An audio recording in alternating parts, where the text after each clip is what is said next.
Hey, party people. Now, we don't have a new episode this week, but it's for one very good reason. Cate and I are hitting the road for an epic road trip adventure to the home of all things GenX. Yep, I'm talking about Seattle, Washington. Now, we're going to try to podcast on the road, so stay tuned for that and cross your fingers also. But in the meantime, in honor of the theatrical release of Are You There, God? It's Me, Margaret, I'd like to offer a very special encore presentation of our season 1 episode where Cate and I covered this Judy Bloom classic. And we're sharing our own coming to terms with our coming of age, and it's all bras and periods and hormones. So take special care while listening. Bye.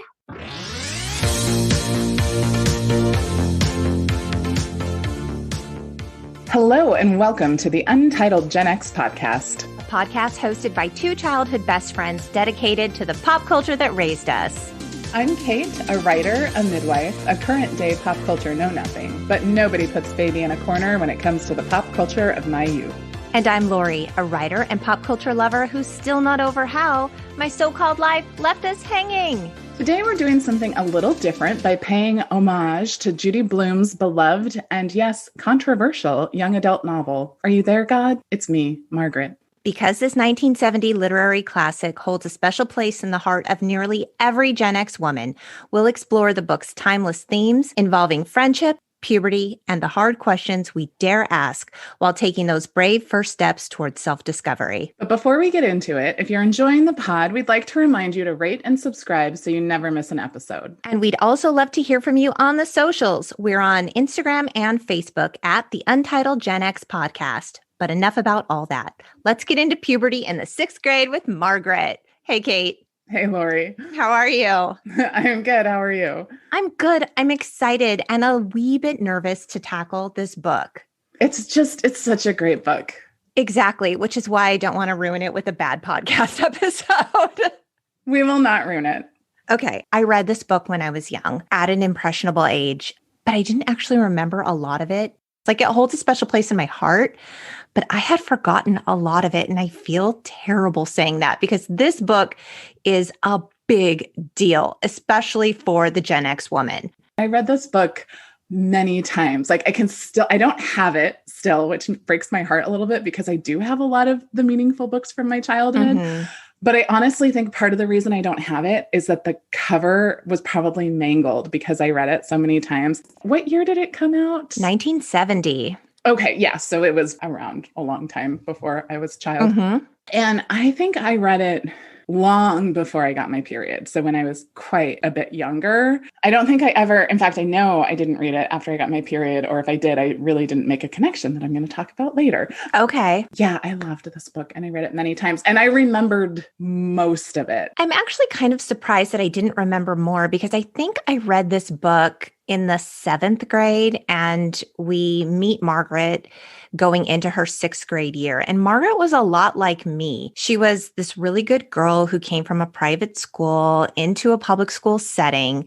She was really innocent, trying so hard to forge this deep connection with God when she had it all along. When I was a young girl, I felt very close to God going to a Christian school. I used to pray to God all the time, exactly the way Margaret did. And the big question she's asking, and there's exhilaration and fear and not wanting to do it wrong, like just trying to get it right. It's a heavy burden. It is a heavy burden. When I was that young, I don't know that I had that issue, but ooh, man, did I develop it later in life?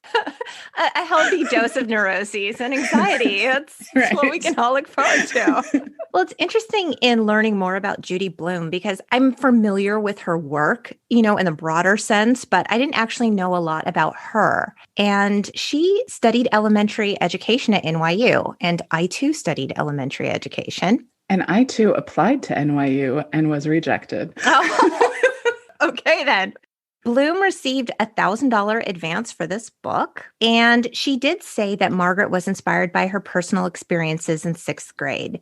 She didn't develop at the same rate as her friends, and she also had, quote, a very personal relationship with God. Bloom told Q, "It was my 3rd published book, but the first real book, the book where I just let go. I didn't know what I was doing. I just did it. And this is what came out. I love that because the inhibition as a writer is very, very real. And she just let it out based on her personal experience. And I know that she had said in other interviews that Margaret's family wasn't based on her family life, but the feelings about the big issues, the friendship and puberty and religion, those were all based on her personal experiences. Right, like the core of the story. Exactly. This book is one of the most challenged children's books of all time. Which just says so much about our culture. Oh my goodness. I understand, it was released in 1970. Did they advertise feminine products on TV back then? Like, probably not. Right. That was the days of like, Mom, sometimes I get that not so fresh feeling. It's true. Even though it was named as an outstanding book of the year by the New York Times in 1970, Bloom donated 3 signed copies of the book to her kids' elementary school library in 1970. She said, quote, "The male principal was not a good guy for many, many reasons,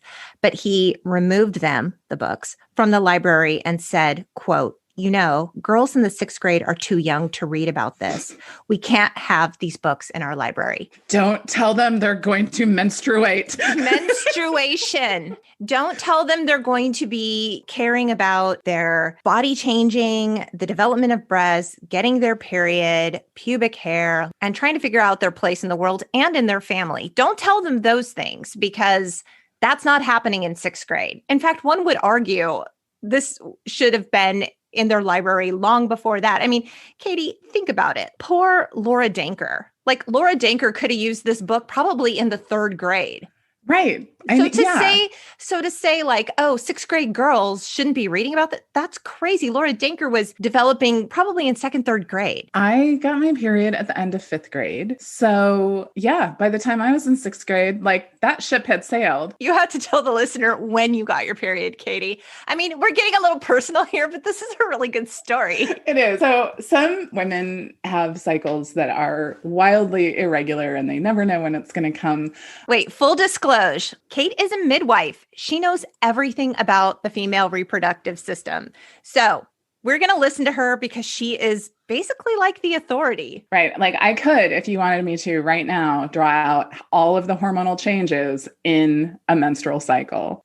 My first period happened on my 11th birthday. Like to the day. And every 28 days after. But like clockwork, like on your 11th birthday, every 28 on my days. 11th birthday. Yeah, it was so textbook. Right. Either my apartment is very warm or I'm having a hot flash right now. I'm not sure. But you know what we need? Judy Bloom, I know you don't write anymore, but honestly, could we have like an Are You There, God? It's Me, Margaret for menopause? Are you there, God? It's me, Lori. Like Margaret goes through menopause. I would buy it. I would read it cover to cover. Right. Because they have updated it a little bit. Yes. Just a touch. I'm not a super fan of the cover. So the new cover looks like Margaret is texting with God. It says, "Are you there, God? It's me, Margaret," like in text and like bubbles. text bubbles. And then there's the dreaded 3-dot text back. Like waiting for a response from God. God is typing back on her, iPhone 12. I assume that they did this to like make it more appealing. Probably not and actually meant to appeal to like teenagers even. It's really meant to appeal to that like preteen, tween audience, which I could see that they would be drawn to that. So don't worry. She's not actually texting God in the book. They didn't update it that much. That would have been a whole different book. I'm glad they didn't.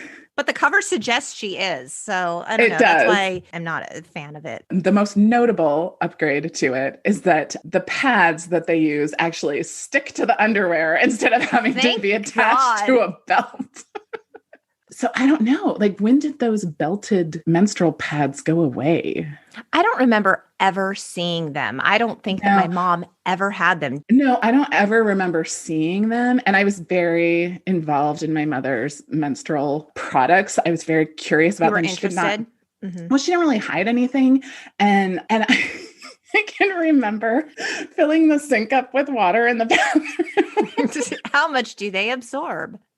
and dropping tampons in to like watch them expand. Tampons. Interesting.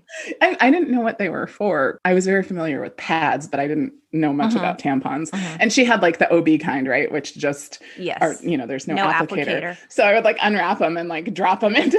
I'm sure she was really happy you were wasting them on that. I'm sure she appreciated that a lot. But I can remember my mom telling me, because I think I must have asked her, like, what are they talking about in this book? And she was like, oh, that used to be how you had to wear your pads. And she's like, and sometimes like the part in the back, because it would go like around your waist, in case anybody doesn't know what we're talking about.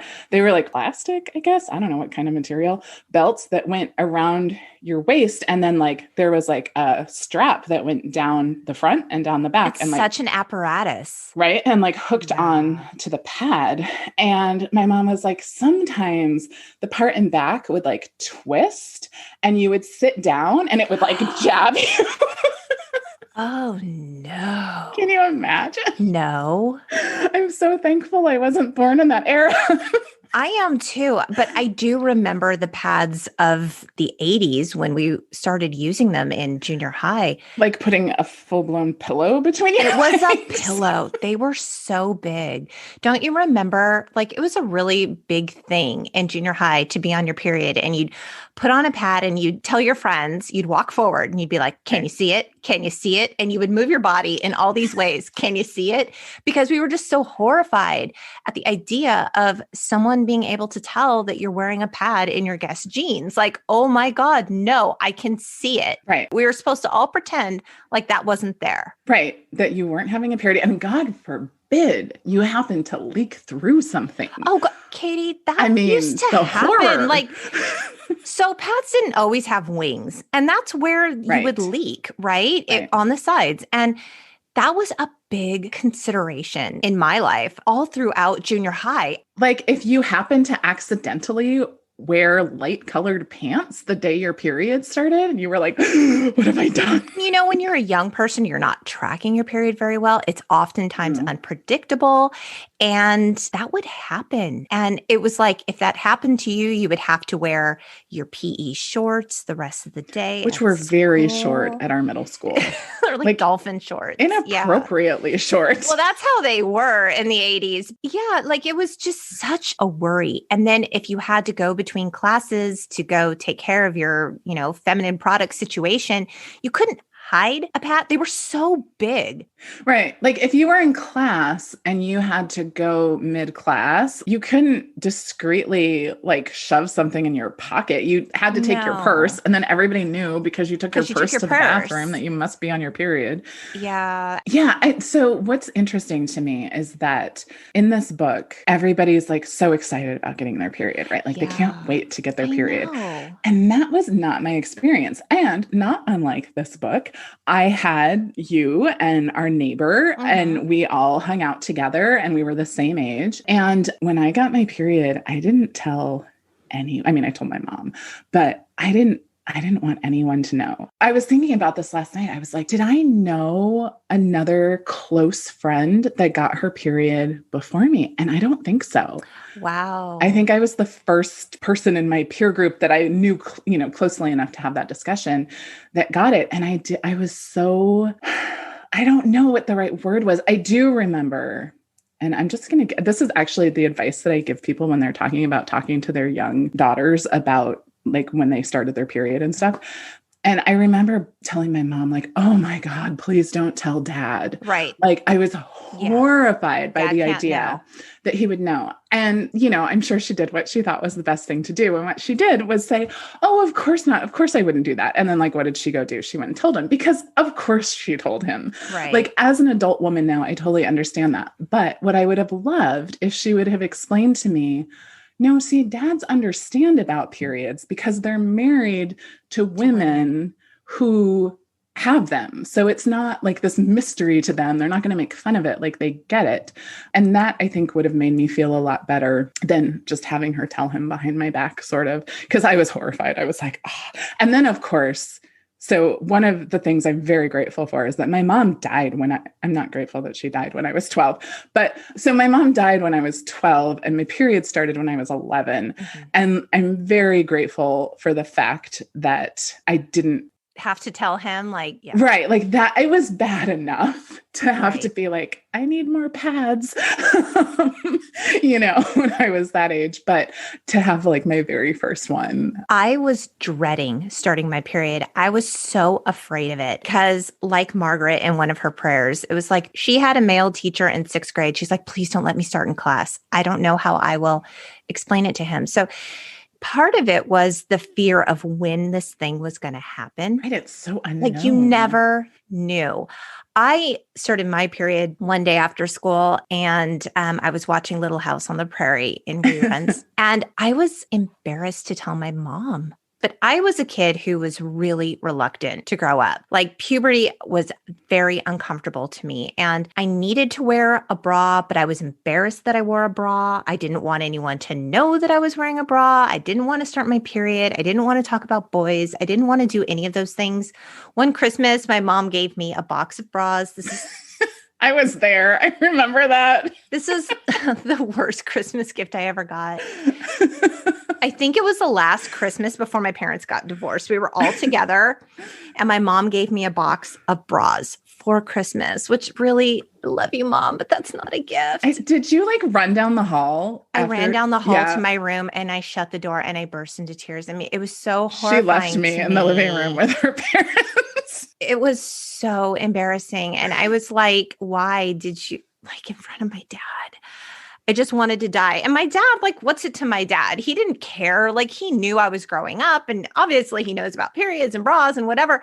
Right. But it was just... But it felt so private. Like... So private. Like, so private that I was even embarrassed to tell my mom, I started my period. I didn't want to tell anybody. So the full story of me starting my period, which kind of which interestingly ties into the end of this book is, and I never made the connection until I reread it just now. So it was my 11th birthday. My 11th birthday was also the last day of school from 5th grade to 6th grade, which was our promotion from elementary school to middle school. Mm-hmm. And we had a dance. We had like a little sock hop that afternoon. And so I was there and thankfully I was not a skirt wearing child at all. Like I was a tomboy. I did not wear skirts, but I had gotten like a new denim skirt because that was the thing. Right. And I had a denim skirt on for the dance, which I think was actually very lucky because I don't think I sat down a lot at the dance. So I was standing. So even like if anything got on my underwear, which it didn't get onto my clothing, right? Because there was no clothing for it to soak into other than my underwear. And then I had a sleepover. So I can remember like going, because it was my birthday, going home from the dance with all of my friends and then going in the bathroom and being like hiding my underwear. And I think I put a pad on because I knew what they were. But then I waited until I showed my mom my underwear later. It's interesting because you were talking about putting tampons in water to see them expand. And I remember we had pads at my house and I would test them and I would put them under running water. How much water can these hold? Did you get some blue liquid and pour it on? I did not. I just used water. And I remember being like, okay, they hold a lot.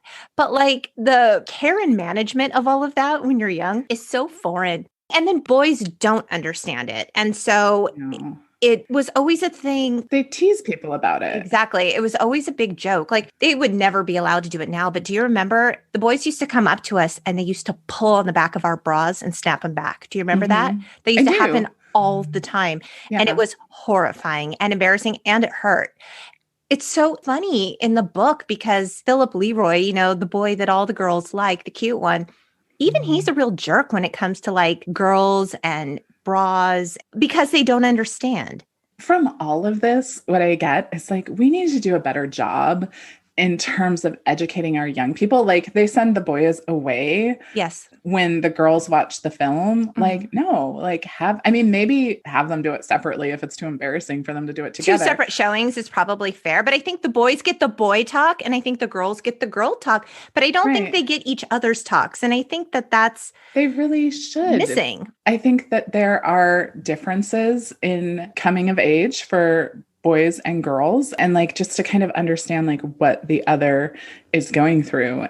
So let me just give a quick summary of the book in case it's been a while since you've read it, or you're maybe interested in sharing this book with your daughter or a young person in your life, or you have never read it. So let's see. Margaret Simon, she's our protagonist, is an 11-year-old girl who moves from New York to the suburbs of New Jersey right before starting 6th grade. She quickly makes friends with a neighbor girl, Nancy, who seems wiser in the ways of the world than Margaret. She's rather forward and has no qualms talking about things like bras, periods, and kissing boys. Nancy brings Margaret into their friend group, rounded out by Gretchen and Janie, and together they tackle 6th grade and all the wonder and confusion it entails. The girls form a secret club where they meet weekly to discuss their changing bodies and secret crushes. All the while, Margaret finds herself questioning her body and relationships, including those with her friends, family, and most importantly, God. That was a nice synopsis. Thanks. I worked kind of hard on that.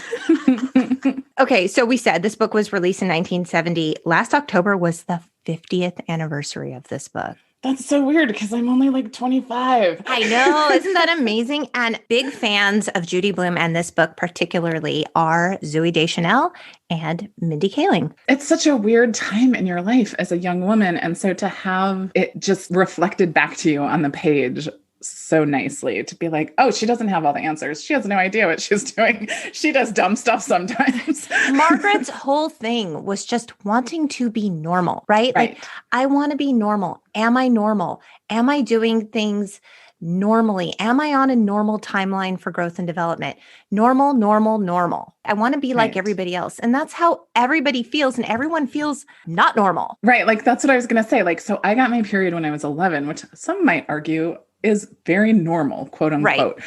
But that felt too early to me. And my friends hadn't gotten it. So then I felt weird. I don't know when you told me you got it, but I remember feeling a little bit like, I can't believe she didn't tell me. I remember feeling a little hurt. Yeah, both of you were.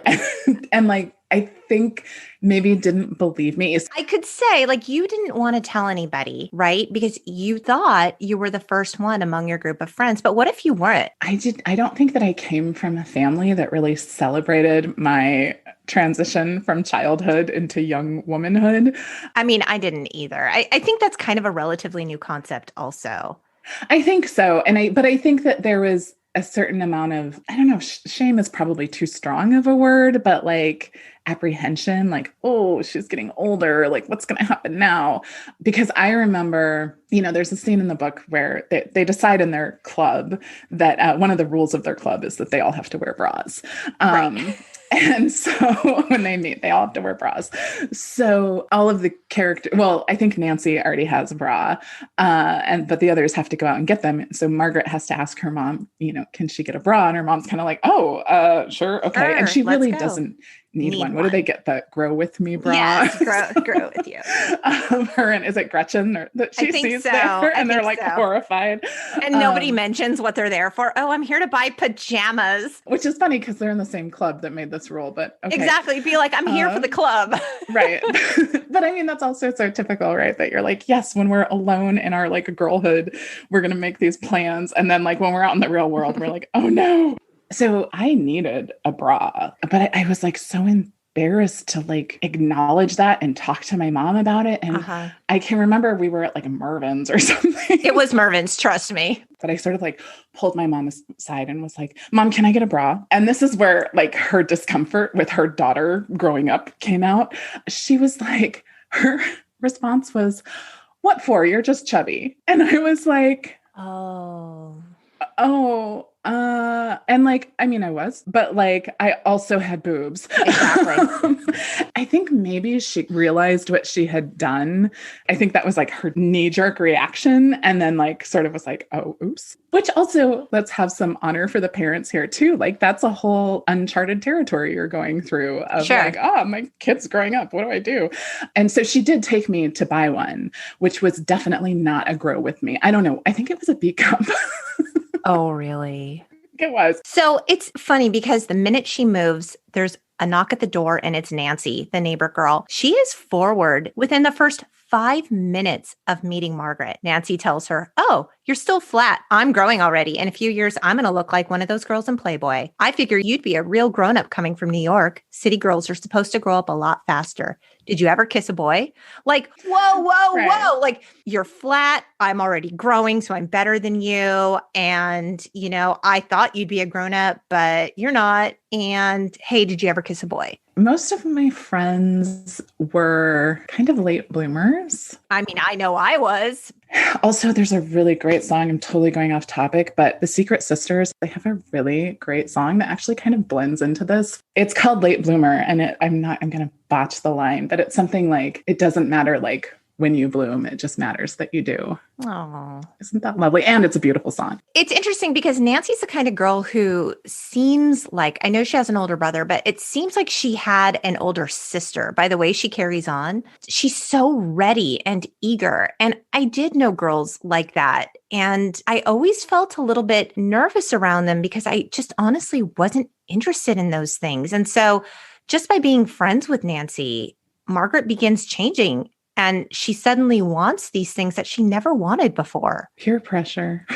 It's a real thing. In one breath, Margaret's like, I don't know what's so great about growing up. Like you have to, you know, have good posture and you have to wear deodorant. And like seems like kind of a pain in the ass to be older. But then like 19 prayers to God, and many of them involve growing boobs and starting periods. I was not a religious child. I mean, I was raised Catholic, but I was not religious personally. My parents tried their best. But but you said that you prayed a lot. Did you? I did. I prayed a lot. Did you pray to God for boobs? I didn't pray to God for boobs, but these prayers were really funny to me because they resonated with me. Like a lot of her prayers are really superficial. And I remember praying for really stupid things when I was a kid. There was one point where Margaret was mean to Laura, and later things aren't working out for her. And she's like, okay, God, I guess you're like punishing me for being mean to Laura. I guess I deserve it. And I had conversations with God all the time, every day, when things were hard or challenging, or I wanted something. I prayed for a peaches and cream Barbie, hand to God. Because if you asked for it, God was going to give it to you. I did get it. And did you get it? We'll see. I did get it. I was a kid who was not very coordinated. I used to fall a lot. I used to always have scraped up knees. And every time I'd fall, I would be like, okay, God, I know that I'm punished because I was mean to my mom this morning. I wasn't praying for boobs, but like I was praying. And I was praying for dumb stuff. And I was praying for some really deep stuff too. I mean, I had challenging times in my childhood. I spoke to God a lot. I speak to God a lot now. But in one prayer, Margaret can be asking for something so kind of superficial and ridiculous on top of something really serious and important. Right. But that's what it is, right? It's like you're still a child. Yeah, you're sort of in that liminal space between childhood and... You're selfish, but yet you do care about other people. You care about your family. You care about your friends. Sometimes she conducts herself so maturely, and sometimes she's so obviously a child. And that's really what I love about it. Because it's true, because that's where we all are. And I have to say that in a sense, I can sort of relate to Nancy wanting to, like, I wasn't outspoken, like, oh, I'm going to do this and I'm going to be this and I'm going to do that. This is still an issue that I have to this day. I don't like being vulnerable. I don't like not knowing what's going to happen. So I tend to like ascribe to the like fake it till you make it. Yeah. And so in like so many situations, but particularly I think when I was younger in situations with like boys and parties and things like that, I would never sort of be that like doe-eyed, like, oh, I don't know what's going to happen. I just pretended like I did. even though I was just as clueless as Margaret. And like, ultimately, this is what we find out about Nancy, right? That like, Nancy, I was just going to say, it's just like Nancy when she lied about getting her period. Right. She says she got her period. And then we find out later, like she gets it while she's in the city. She has a breakdown. She's terrified. And that was, I can relate to that. I think I was probably more like that than like, I mean, we were all like Margaret in some ways, but like, I kind of wanted to know as much as I could about something, whether I'd experienced it or not. And sometimes I did pretend like I had more experience with things than I did. No, I get it. And Margaret is, I would say, really honest with Nancy from the very beginning. Like, my hair's growing out, like my ears stick out. And Nancy's like, yeah, I noticed. I noticed. I'm kind of flat. Nancy's like, yeah, you're flat. I mean, I feel like there was always kind of a mean girl somewhere around to like remind you of your place in the social structure of life. I always felt like I wasn't necessarily friends with a Nancy, but I always felt like there was a Nancy at a sleepover. There was always a girl who knew more, did more, could tell you the way it was. But yeah, so there may be girls that you're not necessarily always in the mix with. But here you are at night. Parents are asleep. Everyone's getting really real and vulnerable. And then you find out, oh, this girl did this thing with a boy, or this girl has a problem with an eating disorder. It was always like really serious things that you would learn about people. Right. Like it was very hard to be a bigger girl in middle school. I'm sure. That was really challenging. I mean, in all honesty, like I've heard horror stories from some women about their experience with that. And people were very kind, considering that middle school is a time when people are not kind. Yeah. It still was challenging when like all of your friends were like sharing clothes and you're like, your clothes aren't going to fit me. But then everybody has a thing, right? So Nancy tells Margaret from the very beginning, like, don't make friends with Laura. Laura's the well-developed girl. She goes, behind the store with the boys and kisses and makes out. And it was just a rumor. But when she finally confronts Laura tells her, do you think it's any fun to be the biggest kid in class? Try thinking about it. Think about how you'd feel if you had to wear a bra in 4th grade and how everybody laughed and how you always had to cross your arms in front of you and about how the boys called you dirty names just because of how you look. If you want to know the truth, I wish that I looked more like you than me. Yeah. It's sad. It is. And like here, Margaret has just been like, I just want to be like Laura in terms of what I look like.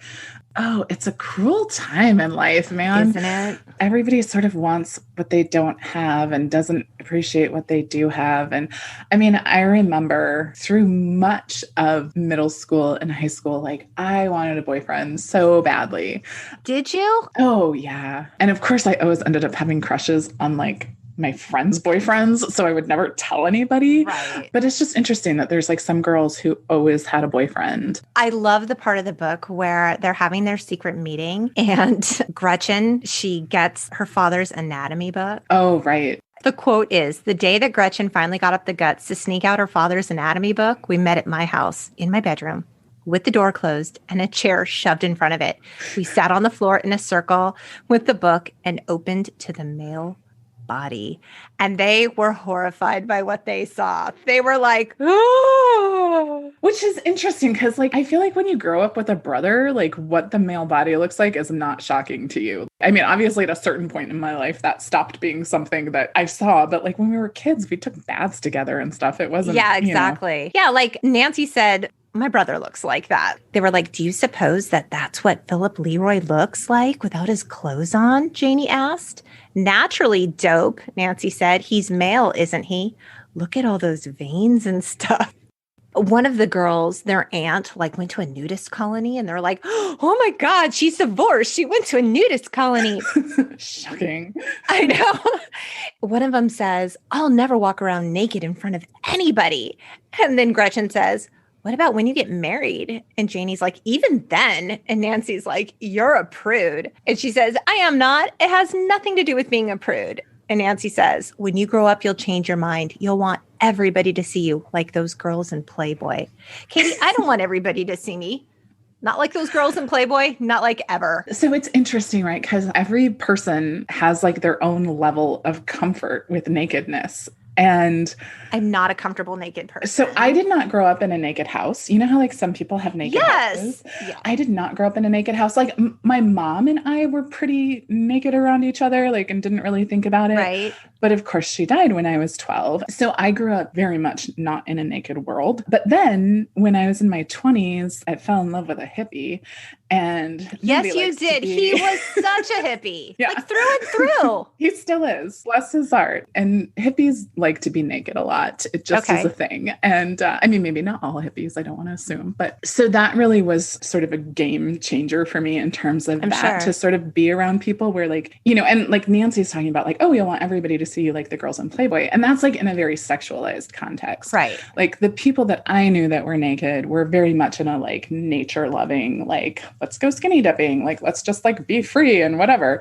I don't know. Like I go to hot springs that are clothing optional because I do think that it's more enjoyable to be in the hot spring. So when you go, you don't wear a bathing suit? I don't. And I think it just really varies on your environment. Like if I'm around naked people, I tend to be more like that. And if I'm more around not naked people, then you're not. Like, I don't think that you and I change around each other very often. I don't really change in front of people. It's not like a thing I do. Yeah. Versus like with certain other people, like with my other best friend, because I have two best friends, I'm sure we've been totally naked around each other and like not thought much of it. Like, I have friends that get totally naked in front of me and it's like, I don't care, but like, I'm not going to do that. That's just not how I roll. Yeah, I tend to be like adaptive to the situation. Is this a naked person? No, then I'm not going to be naked. Duly noted. I want to talk about Norman's party. So there's this kid in the class who's considered, quote, a drip. Okay. His name is Norman. He has a party and invites a dinner party. What do they call it? Like a supper party or something. I don't know. It's like a party and they're going to serve supper. Right. There's like dinner. Which I think is a Midwest East Coast thing to say supper. Fancy. Is that what they called it? A supper party? It was something like that. Anyway, like that. Yeah. So Norman has this birthday party and he invites the whole class. And so all the girls get all dressed up, all pretty. I think even Margaret stuffs her bra with some. Oh, she does. Some sterile cotton balls. Yes, cotton balls. So she looks a little bit better in her dress. At the party, like the boys are behaving badly. They're like literally destroying the basement, shooting food up on the ceiling, just being junior high, middle school boys. Yes. And the girls are kind of on the other side, not doing those things, behaving themselves. And someone gets the bright idea, like, hey, let's play spin the bottle, which evolves later into 2 Minutes in Heaven. I may have played Spin the Bottle at some point. I don't really remember. But yeah, like a 2 minutes or 7 minutes in heaven kind of situation. I've never done that. Have you? I don't think so. Yeah. I have played Spin the Bottle, but not until I was like maybe 18, I think. This was Margaret's first kiss. Right. With Philip Leroy. Right. Like the cute one. Right. Like she didn't get the drippy guy. No, she didn't. And I mean, she did later. She accidentally calls out his name. Right. But at least that was not the first kiss. And I think she was like, just kiss me on the cheek. Right. Like, get it over with. How old were you the first time you kissed a boy? I kissed a boy in 6th grade. It was a very innocent type kiss, but I really wasn't kissing boys until much, much later. And like I said, I wasn't in a hurry for a boyfriend. I wasn't into it. I was embarrassed by the prospect of the entire thing, which is so sad to me. Like if I had a daughter, I would hope that she didn't feel that way about her body. I would hope that she had a more positive outlook on the fact that she was changing and coming into her own and what all that means. I don't know, because my mom was very open with me. I was raised on our bodies ourselves from the time I was like, is it a wonder that I'm a midwife now? From the time that I was really little. So like all of that. And then when we got to be older, the Boston Women's Book Collective, who publishes Our Bodies Ourselves, also made a book called like Changing Bodies, Changing Lives, which was, I imagine at the time, this would have been like in the mid to late 80s, was probably pretty remarkable, similarly to Our Bodies Ourselves, where it was just really straightforward about like how your bodies change. It was really straightforward about like gay and lesbian sex. And this was just a book like on your family bookshelf. It wasn't a book that like your parents had, but they kept it in this private space. No, I think that this was really genius. And I have given people the same advice who have adolescent aged kids, is in like, don't make a big deal of it. Just like get a book stick it on a family bookshelf, and it will disappear. It's there if you want it. They'll know it's there. And I think it probably like rotated between like my room and my brother's room at like different times in our lives. But it really was a great, just really honest, really straightforward. Like there wasn't a lot of shaming involved. It was just like, hey, some people like this, but some people don't. And that's okay. Like however you feel about it. I had a lot of information. And this was pre-internet. Right. Which actually, it's a little bit horrifying to think about people getting their education from the internet. Okay. So that's like a real issue, right? The way I handled it with my boys is I found a couple of really good books that I liked. I bought them for them. And I said, hey, these books belong to you. They live in your room. You can open them. You cannot open them. But I don't want you searching the internet for this kind of information. Everything that you are interested in or could have questions about is contained in this book. I trust this information. Just because something's on the internet doesn't make it real, doesn't make it true. I'm going to leave them here in your room. And we would hide them. Not that they're anything to hide, but like I would put them at the bottom of their drawer with all their clothes on top. This is where they live, just because if they had friends over, I didn't want them to be embarrassed. And if that was something they wanted to look at or consult with their friends, they knew where it was. They could pull it out. But just to have someone discover it in their bookshelf might be a little bit embarrassing for them.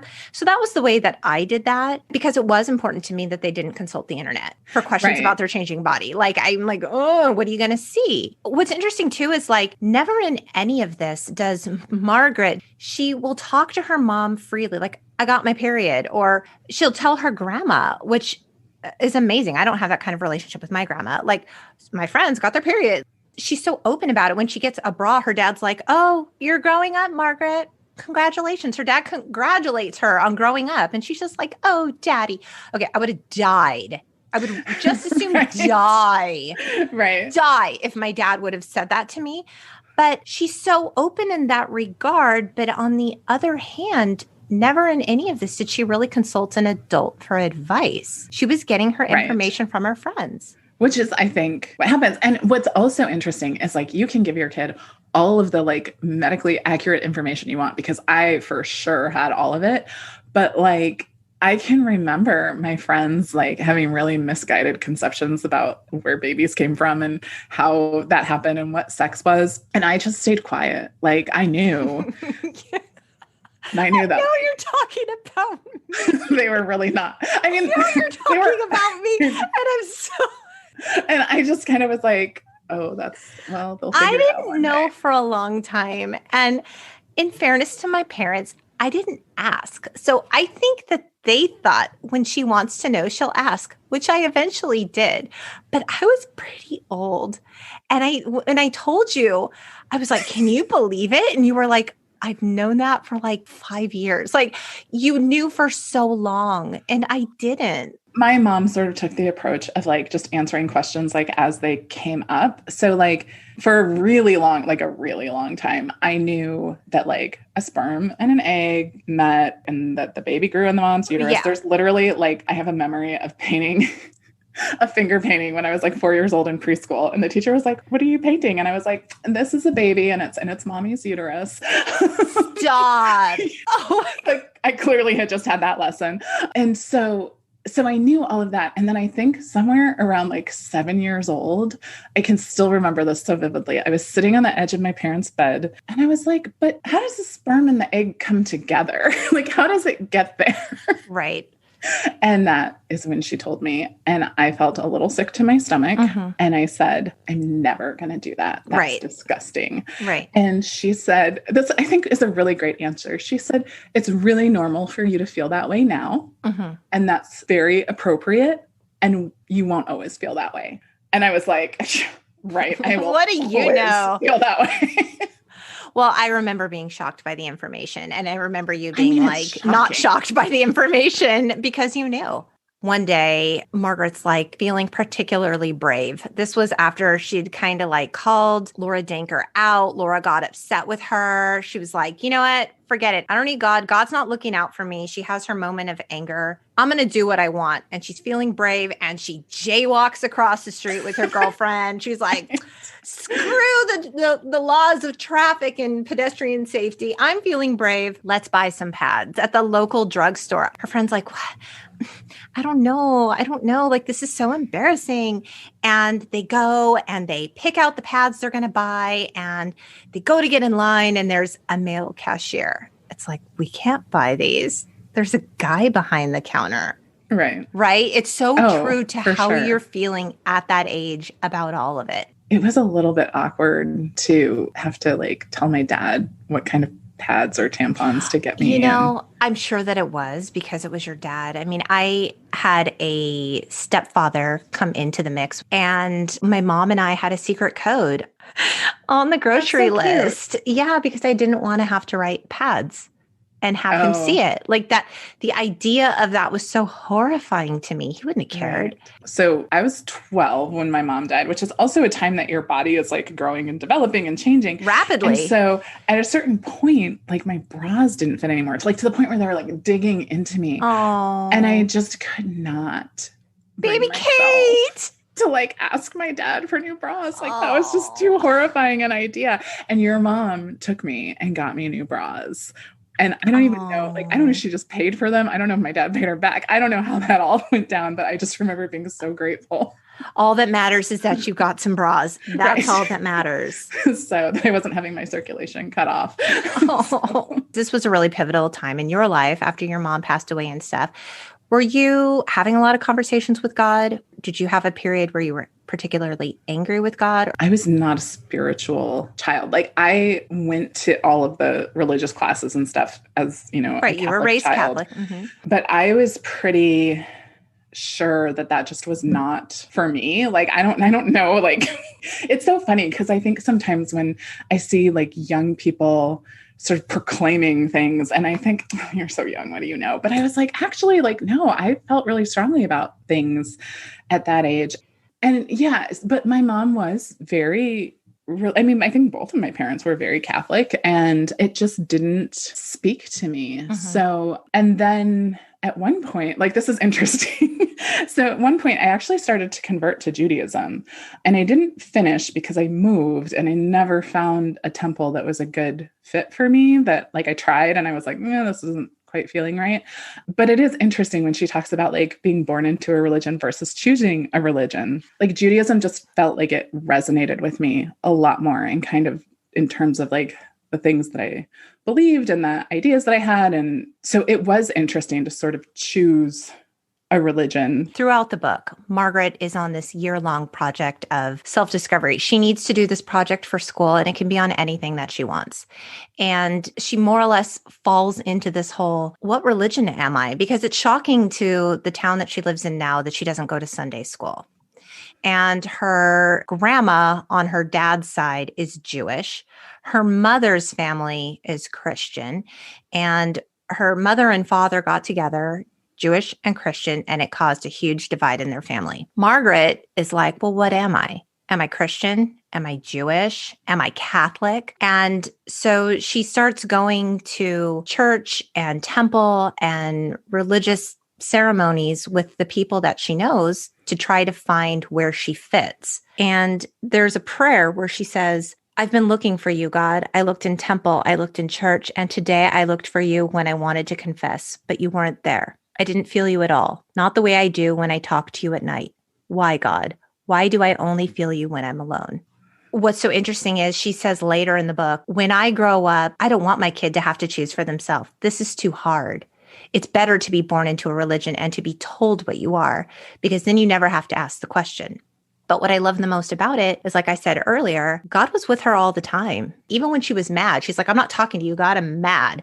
But like, she's talking to him. Right. Like he's still there, right? Because like he's still there. If he's not there, you're not talking to him. Exactly. Or you're not talking to him. And this causes a major divide in her family. And she's very close to her grandmother on her father's side. And even her grandmother's like, you're Jewish. Like, that's who you are, Margaret. Right. Don't forget. And she's like, no, I'm not Jewish. I'm not Christian. She says, just remember, Margaret, no matter what they said, you're a Jewish girl. No, I'm not, I argued. I am nothing, and you know it. I don't even believe in God. Margaret, Grandma said, don't ever talk like that about God. Why not? I asked. It's true. I wanted to ask God, did he hear that? But I wasn't speaking to him, and I guess he knew it. And then she goes on to, of course, continue talking to God. Right. So even in her most angry, most confused state, she still had her relationship with God. Right. Yeah. And it's an interesting point that, we're sort of taught that God is in church or in temple or in these places. But the truth is, her experience is more true, right? Like God lives in you and is with you wherever you go. And if you find connection by going into a building with other people and like sharing prayer and sharing your beliefs. What is the line from Hamlet? My words fly up, my thoughts remain below. Words without thoughts never to heaven go. Oh, yeah. Yeah. So you can go in a church, you can be in the building, and you can even be like mouthing the words and saying the words of the prayer. But if your heart's not in it, how meaningful is it? When you think about the major themes about this book, like about friendship and puberty against the backdrop of religion, it's crazy to me because I got the female sex ed in a Christian school. Oh, do tell. Okay, so I was in 6th grade and we had this like special 2 days where the boys went off and got their talk, the girls went off and got their talk, and someone from the outside came in, much like this, and to talk what is the company called in the book? The lady. What is it called? The Private Lady Company. Oh, Private Lady. It's very private. So we had a lady come in from the Private Lady Company. No, I don't know. She was like a speaker. I think she just went around giving sex ed talk to Christian schools. Students. Yeah. I do think. And we learned all about the biology of, the female reproductive system and periods, menstruation, and all of these things. I'm just going to say that I am a midwife and I do not say menstruation. I say menstruation. Yeah. Okay. So we learned about all these things, but one thing she told us, even though you're young, this is the time in your life you need to be praying for your partner. You've never met your partner, probably. Man, that's where I went wrong. Pray for your partner. Pray for the kind of partner that you want for your life. And I was like, did you do that? I did. And look at how it worked out for you. In fact, I helped. I introduced you to your partner. You did. You introduced me to my husband. It's true. So there you have the marriage, if you will, of friendship and so you were 11 and you started praying for your partner and he showed up when you were 18. So if I'm 44 and I start praying, that'll be 7 years. If I have one negative thing to say about this book, we're going to lose listeners here. I'm sure that Judy Bloom would welcome constructive criticism. By the end of the book, Margaret has turned 12. She gets her period. I felt like the book ended abruptly because the final prayer, I'm just going to read it, after she's just been so frustrated with God this whole time. God, it's time for me to start growing. Don't you think? What are you waiting for? I just want to be normal. Where's my period? Where's my period? Where's my period? Right? She says, are you still there, God? It's me, Margaret. I know you're there, God. I know you wouldn't have missed this for anything. Thank you, God. Thanks an awful lot. Too tidy of a bow. I just felt like she gets her period the end when it was this whole buildup for the whole book. And what does it really mean? What has she really gained because she started her period? Because she's now stepping into womanhood? Like, I don't know. I was expecting more. I actually didn't remember that it ended this abruptly. This was one of the big surprises to me in revisiting this book. I was just sort of like, I kind of like the end of the book because she doesn't come to an answer about religion. She has kind of this cluster of like her mom's parents coming and telling her what religion she is, and her dad's mother coming and judging those parents for telling her what religion she is, and then reminding her that she really is just Jewish. And so you're left with that ambiguity, but then you also sort of get this, but her relationship with God is intact. And like, but it always was. But from her perspective now, it's intact. Even though she sort of turned her back on God for a while, this moment still came to her, and that she wants God to be part of that. I think it's important. I think it's important. I think the most important line in this prayer is, I know you're there, God. I know you wouldn't have missed this for anything. Right. I mean, because he was there all along, even when she didn't want him. But it was like, oh, well, I got the period. I got the prize, which we're all like, oh, poor girl got her period. That ain't no prize, Margaret. Right. Like my thought was like, I was not thinking of God when I got my period. It was not celebratory for me. Which, I mean, how lovely if it was. No, you know what? That's really true. That's a really good point. Like, what if that had been for us what it was for Margaret? I do take issue with this in the book is that she's kind of like, oh, you know, she told us this about periods. She told us this. She told us it wouldn't hurt, which we all knew anyway. And I was like, yes. What? My periods hurt. That's a big fat lie. Some more than others. Right. I mean, there are people who are like, oh, I think I might be having a cramp. And I'm like, oh. Yeah. Isn't that nice for you? What's that like? Was this in the movie How to Make an American Quilt? Or is this like a generally known thing that they do in France? It's like girl gets her period, they celebrate with a glass of red wine. It's like this big sort of celebration of womanhood. And neither you nor I felt that way about it. It was like, crap. Right. It just felt curse. Like, oh. And I think there's also this weird, I don't know if anybody ever said this to me out loud, but there was also this weird burden of like, well, now you could get pregnant, which let me just be clear. I was doing nothing that would have gotten me pregnant for many years after I started to menstruate. And yet you're sort of like saddled with that like weird feeling of responsibility at a very tender age where you're like, I don't even want to carry a pad in my purse to the bathroom. Right. Tender age. Is it true? Yeah, it's true. It's totally true that could happen. And is it true that there are women at that age doing things that could lead to pregnancy? It is true. I don't think that we address that properly by not talking about it. I think that acknowledging that like people's bodies follow sort of a different template than maybe our society, you know, I'm sure like if our society could choose, they'd be like, you can start your period when you're 21, you know, like, but that's awesome. Cause I don't need it till then. Thanks. And I know that young men have their own, I mean, like, I'm not going to lie. I'm very glad that I have a vulva and a vagina and not a penis. Oh my God, you said vulva. That is the right word. I know. It's fine. Embrace the vulva. I'm sorry. I don't want to. How do you have a best friend that's a midwife and you're uncomfortable with the word vulva? I ask myself this every day. I don't know. Sometimes I do realize that I'll be like at somebody's house and I'm just like, to me, it's very normal to have conversation about body parts and whatever.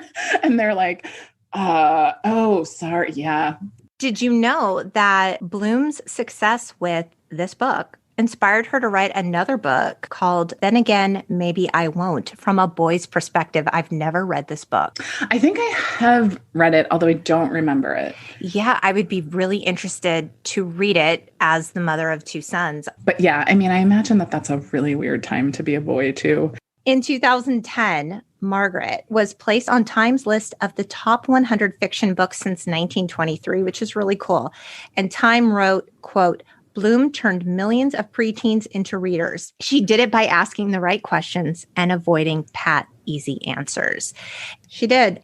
In recent-ish news, it was announced that there's going to be a film adaptation of Margaret. It's in the early stages of development. Funny, because I was like, did anybody ever make a movie out of this? I mean, it seems like it would be awesome. Yeah, it would be so interesting.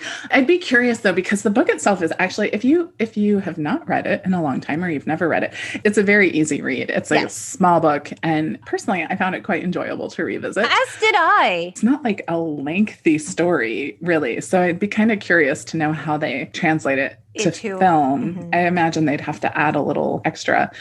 Part of me is a little bit afraid of it because I know, that's a lot of pressure. Don't ruin it. Whoever has the rights to it, be careful. No pressure. This book is a legacy. And so I feel like to make it relevant to a young target audience of kids this age, it's going to have to change a lot. And I don't want it to because I treasure the story for the innocence in it. I want the integrity of the story to remain. I want it to still be as innocent and full of pure curiosity. Yeah, like I think that you have to update it. And I think that you do maybe have to find the innocence that's still there. right? Because it is. It is there. Judy Bloom gets it. She does. She captures all of the complexities of being a person at a young age, going through a lot of changes. And maybe at some point we'll tackle Forever, if you're game. Oh, yeah. Why not? That was a good one, too. I think that like one of the beautiful things about Judy Bloom's writing is that she just is honest, which often people are not honest with young people, right? They like to sugarcoat things or they like to make it fancier than it is or whatever. And like, she's just really honest. And I think that that carries through the generations. I hope that Gen X women are sharing this book with their daughters. And if you've forgotten about how great this book is, we really can't recommend the book enough. And hopefully on your shelf, you have the old copy, because if you do, treasure it. If you happen to be in Key West, Florida, Bloom is the co-founder with her husband, George Cooper, of Books and Books at the Studios of Key West, a locally owned, nonprofit, independently minded neighborhood bookstore. And people go there to pay homage to Judy Bloom. I will say, don't plan your trip this second, because I just heard an interview with Judy Bloom. Cheryl Strayed did an interview with Judy Bloom. And so right now I don't think it's open because of the pandemic, but it's actually a really lovely interview. I would encourage you to go find it, because it's just so nice to like hear from her and hear her talk about her writing, which she doesn't like. Now the bookstore is her thing. She doesn't write anymore, but she wrote a lot and we're very grateful for it. We definitely love you, Judy. Thank you for the memories. Thank you for being one of us. Thank you for reflecting ourselves back to us. Is a really important read. It is. So go get a copy. And on that note, thank you so much for joining us. If you have any comments, thoughts, or suggestions on future episodes, we invite you to let us know on social media or drop us an email at untitledgenxpodcast@gmail.com. We hope you keep in touch, beautiful people. Bye. Bye.